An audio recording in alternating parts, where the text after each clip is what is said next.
We are finally on the second to last chapter. The last one is going to take forever. It'll easily also be over an hour, but this was very much a shorter chapter, thankfully. So I'll have this one done either today or tomorrow, the 15th or 16th. And then the final episode I'm trying to have done by before May because way too many things are happening in May. And I would have absolutely no time to do this. And yeah, this is I've been recording this for a little under 2 years. Dear God, I can't believe how long it's been. Anyways, let's get into it. Chapter 40, just another name. Ying Xiaolong hated a lot of things in life. People who touched her hair, people who looked at her the wrong way, her mother, and mostly Carden. But the one thing she hated the most was funerals, one of which she was being forced to sit through about now. It wasn't exactly for one person specifically, being that it was a funeral for all those that died during the attack on Beacon. Although for her, it was for the three people she knew very well. Pyrrha, Demon, and Tempest were all lost during the battle, and she had given up all hope of them ever coming back, given that it had been literally a month since she had last seen any of them. She sat in the front row of the assembled crowd, a measly couple hundred people who were either students or people who knew those who passed. A black single-piece dress went down to her ankles as well as flat shoes, both of which her father insisted she wear, while her hair was tied back into a ponytail so it wasn't its usual mess.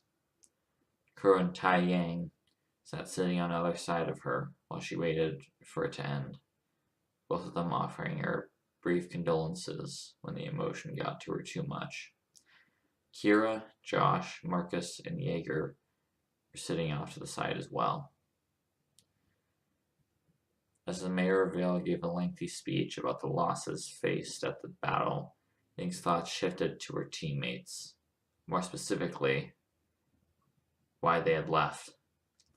Ruby, Rosaline, and the remnants of Juniper she could understand, heading off on foot to Mistral in search of Cinder, and more importantly, Salem.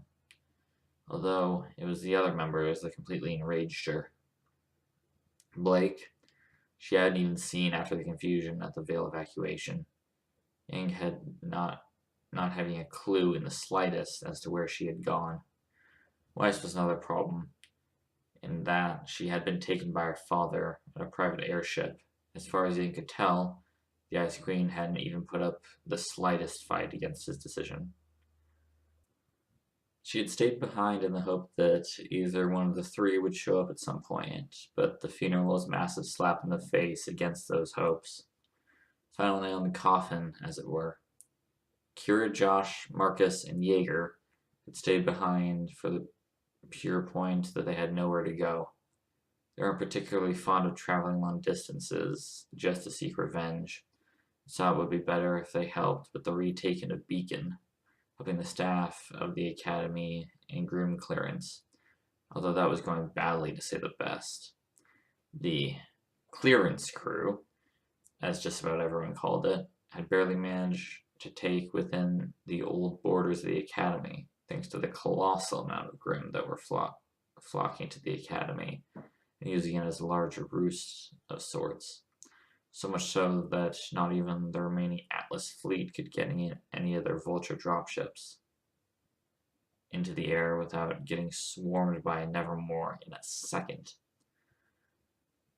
She saw it back to the last time she had spoken to Tempest, being told by him that she was covering their retreat.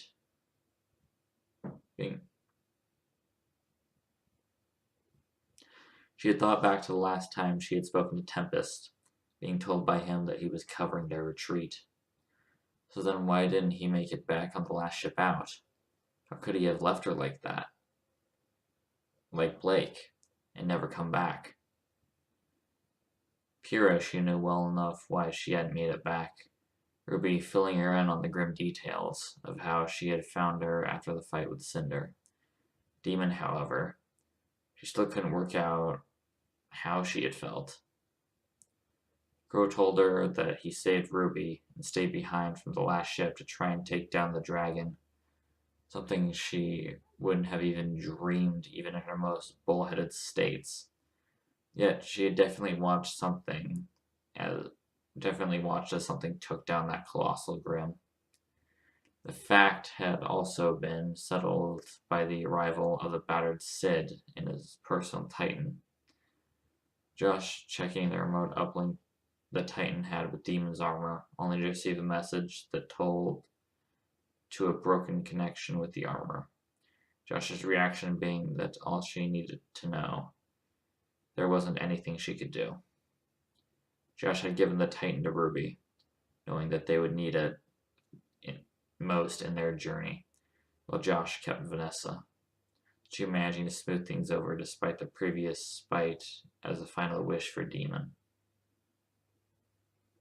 She was torn from her thoughts as Crow nudged her in the side, gesturing to the mayor as he was almost finishing his address. So, with a heavy heart, I ask anyone who would like to place a wreath or message at the base of the monument, come forward now, he said, gesturing to a large metal statue behind him.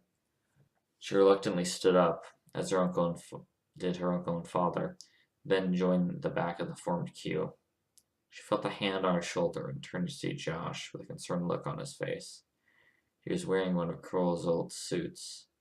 He had definitely changed over the last months. He had a small amount of facial hair on his chin. He had a very exoskeletal brace on his left arm, compliments of Marcus, something he had given him thanks to an injury during the escape. He had a nevermore fire feather through Vanessa's unshielded cockpit and slash right up his forearm, breaking his bones. It's okay, Yang. We're all hit pretty hard by this, he said, trying to comfort the blonde as she suddenly realized she was crying. Slow drip of tears falling from her cheeks. Don't worry, she choked through a tight throat, returning a forced smile, knowing that Josh would see through it instantly. I've been to far too many funerals in my time in the militia, and I know exactly how you feel. The sense of loss, never-ending regret, constantly thinking how you could have changed it. I can give you advice about it right now, and it's that you should never blame yourself for anything. What happened can't be changed. But I let him stay there without doing anything, she sobbed, trying not to break down in full-blown mess right there and then. He made his choice. He's probably doing it to protect you and make sure you weren't killed yourself, Josh replied, having a small smile as he remembered his first time he went to a funeral. How could he, though? I could have helped, she tried to argue. Josh was having none of that, putting a finger to her lips to stop her ranting. Trust me, I've heard it a million times before, and I know for one, you couldn't have helped. He's been trained to call for help only when anything hasn't gone foobar. So it's probably likely he was already dying when he called you. The simple fact was that he didn't want you to see him die. Yang recoiled a small bit in recognition as she realized a simple fact for the first time since thinking about it. Adam. He was the reason Tempest stayed behind. Had he been the one to kill him? She knew Tempest well enough to know that he wouldn't run from a fight. Yet, when she had talked to him over the mics, he sounded well enough, almost as if he hadn't fought at all. So just why was it that he had stayed behind? She definitely felt herself being pulled along by the arm, saw her father dragging her over to the monument. What's up, Firecracker? You don't really seem to be at all in the game recently, he asked, almost being annoyed at how concerned he was. Just been thinking, she replied, breaking her thought train and focusing on the monument. It was a giant slab of dark gray granite, roughly as large as a car, and across the entire slab were names etched in a lighter shade so they were easier to read. She didn't have anything on her to give other than a small rose that she had put behind her ear, so she took it out and walked over to where the people she knew were. The names were divided into civilians, regular law enforcement, and military personnel, and finally the huntsmen and huntresses in training that died. Every name was given equal value, none being larger than another, although it was easy to see that the last section was the smallest, only having around 30 names in total out of the near 100 that adorn the monument. She slowly made her way over, moving past those that were already kneeling close to the names of their loved ones, till she finally spied the name she was looking for. On the monument were the names of her friends, by some miracle, besides one another. Each reminded her of the truest reason why she was here. Pure Nikos, Tempest Lucrin, and finally, her head tilted in confusion as she saw what she assumed to be Demon. All it read was Hawk. No last name, no other indicator of who he was. Just a name that no one except a select few knew. A brief flicker of rage crossed her, until she saw a name that she knew for a fact shouldn't be there. That very last name on the entire list was Ozpin. She considered questioning Crow right there and then, but held it in, while she gave her last thoughts to her friends and brother. She placed her rose next to the wreath for another student, stepped back and bowed to show her respect, taking in a deep breath, and then walking off to go sit back down. She saw Josh place a small coin, assuming that it had some kind of significance. Kira placed a large bullet casing, being told prior that it was the casing of the bullet she'd used to save Rosaline in the forest. Marcus gave a small bone charm that he had procured from around his neck, but definitely didn't look like a tooth of something that was from Remnant. Although it was Jaeger who honestly surprised her. He took the large piece of steel. Yang wondered just how he had managed to hide it within the suit so well, with a nice knife-etched drawing scrawled over it. A scene of a battlefield depicted with surprising accuracy, with a few words written beneath it. It showed that she assumed to be an old warrior standing upon a hill, surrounded by hundreds upon hundreds of what she could only describe as creatures worse than grim, making them look like teddy bears compared to what she was shown. Yet the main figure didn't at all seem fazed in the slightest, holding his sword defiantly against the literal tides of creatures. The words beneath read, "Even the might of the bear cannot stand against that of all the hungry wolf pack. You fought for those you cared about, and that is all we asked of you." A small signature. Teufel. She didn't really know Jaeger for being the sentimental type, considering he spent more time perfecting his hair, although now she had found a new respect for the sniper, as he showed what she could see was actually caring for a friend. 3 pilots grunted, moved off to the side, and the rest of the procession filed through. It being a couple more minutes before everyone had finished, then the mayor officially closed the ceremony. Nervous and hushed chatter began to fill the crowd of mourners, He immediately turned to Crow, speaking in a low whisper, so no one else could hear. What was Ozpin doing up there? What was Ozpin doing up on there? She accused, her uncle almost shocked at how angry she sounded. Trust me, kid. It's better that way, Crow replied, taking a large swig from his flask, relishing the taste as he was made to refrain from drinking during the funeral. Compliments of a promise from Tai Yang to break his legs.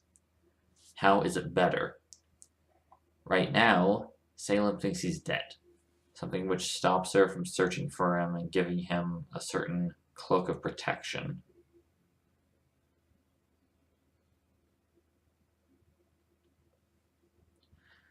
Right now, Salem thinks he's dead, something which stops her from searching for him and gives him a certain cloak of protection. If you can think of it like that. We're far better off with him dead than alive, Crow explained, smiling to himself as he realized what he had just said. So what now? What is he even doing that's so important that we need him to be dead just to do it? Crow Yang questioned, toning back her anger and focusing more on getting straight answers. Crow sighed a bit and took another swig, licking his lips, and began replying. He's going after two people who are very hard to find. One who isn't found unless she wants to be, and another who doesn't even know he's being chased down. Without Salem's informants definitely searching for Ozzy, you can at least get a few leads before anyone gets suspicious. Who are they? All I can tell you is that one is a boy who hasn't even been to a major town in his life, and the other is your mother. Yang's eyes went impossibly wide, and she struggled not to lash out at Crow right there and then. So why aren't you going with Ozpin to find her? It's for your own good, Crow countered, taking another swig as he felt the pressure rise. How could it possibly be for my own good? She growled, drawing the attention of a few people around her, mainly her father. What's going on here? Tai Yang asked, a good-hearted smile showing despite the mood. I'm just giving your firecracker some life lessons, Crow lied, eyeing Yang and seeing a look that said, this conversation isn't over. So what's going to happen with you two now? I was thinking of taking Yang to another academy to continue her training, if that's alright with her, Tai Yang offered, not really getting an answer from Yang, as she just stared off into the distance. Oh, and before I forget about it, there's two guys looking for you over near the monument, he mentioned, addressing Yang. Said Huntress in training shrugged and left without saying anything, walking back over the monument, seeing a couple of people still looking over the names, although she definitely see the two people her father was talking about. Although, as she walked over, she caught the final parts of the conversation that definitely sparked her interest. It's definitely weird being at your own funeral. Location unknown on Remnant. Uninhabited wasteland. Designation, Salem's domain. At the moment that the memorial was taking place in Vale, another meeting of sorts was being attended in a large mansion stuck in the center of a grim-infested wasteland, many thousands of kilometers from any form of civilization. Although now, 6 beings were conversing in what was normally a land ruled by the soulless. So I ask you one final time, came the punctual and crisp voice of Salem, as she addressed one of her foremost high-up lackeys, the anger evident in her stature and vocals. Is Ozpin dead? The recipient of her tirade recoiled slightly from the sheer force of the address. Although the painful thing was that she couldn't vocalize her thoughts effectively, thanks largely to the burning of her voice box, and the amount of fear running through her veins at that current moment. Cinder produced a small amount of rasping in her attendant's ear, Emerald, although she was silenced by a death glare from Salem. "From your own mouth," she said simply, giving a look that was all Cinder needed to see she would die if she didn't answer. With much difficulty, she rasped out a barely audible "yes," which brought a smile to the woman's lips. "And the boy?" Cinder tilted her head in confusion, not quite understanding why Salem wanted to know about some boy when it was obvious that RWBY girl who would cause her the most pain. Salem's smile faded when she saw Cinder's confusion, taking the opportunity to remove her ignorance. "The boy, that one who calls himself Demon? I asked for his removal," she explained, seeing Cinder's expression quickly shift from confusion to fear. "So you forgot," Salem spoke, filling her in on the details, Cinder gulping as she trembled in fear. "I do believe that Cinder has failed us once again," spoke another member of the assembled party, tall male with a ridiculous mustache that could give Ports a run for its money, his posture and poise giving off an air of nobility and martial training. "I must agree with you on that part," Salem began, noting how Cinder shrunk back into her chair when she heard that. "Although, it is a problem that can be easily fixed." "Do I get to kill someone else?" perked up the liveliest of those assembled men, who squatted on his chair and looked like he took enough drugs to put on a small pharmacy out of business. "No, although I do believe I have a new task for Hazel to complete, rather than what he had already planned." Said man brisked up, only being partially focused on what was happening, not paying much attention to Cinder's plight. "Kill a huntsman training who has about as much combat training as the Ark boy? I'm almost insulted," he grumbled. Cinder seemed to say something, although only a small whisper came out, so she used Emerald to convey the message again. "She says that the White Fang saw him protecting that RWBY girl on top of Beacon Tower, and our spies never saw him at the evacuation." Emerald spoke hesitantly. "So for all we know, he could already be dead," Hazel put in, getting slightly annoyed at Cinder. "There was no living person after that thing killed the dragon," Salem explained with disgust. "If anyone was there, I would have known and have them killed." "So I'm following a ghost," Hazel said to no one in particular. "Well, it wouldn't be the hardest thing I've ever done for you. Additionally, if you fail, we can use the red one as bait," Watts offered, "which means no killing." Tyrion's exuberant smile faded when he heard he couldn't kill her, but his enthusiasm was regained anyway as he thought of new strategies to torture her. He said she needed her alive, but never mentioned what state she could be in. Hazel stood and began to leave for the door, Salem not needing to bother asking where he was going, only needing him to remember one thing. "Hazel, we need him dead. If he lives, then our entire plan is in ruins."